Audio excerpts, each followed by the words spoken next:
Alright, so as we know, best time to work antennas is in rain or snow. It's windy. Got windy when I was up here. And then the rain is starting to clear off the west. So anyways, what did we do today?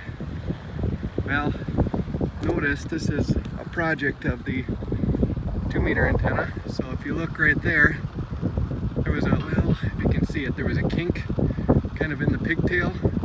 I went and straightened that out, hoisted it up off the original, made sure there was a buffer in between so that it wouldn't grind on there and rub away at the outside part of the hardline. So again, we've got one right there wrap, another one with a buffer right behind it where it touches, and there was nothing behind it before, so it looked okay on the shield.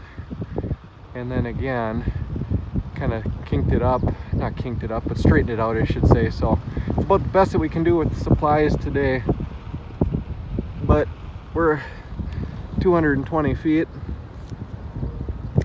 So for those that don't like heights, it looks down.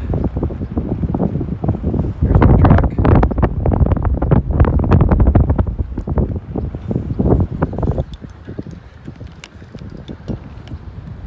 But, well, hopefully this works, because it's time to get down before we get too wet.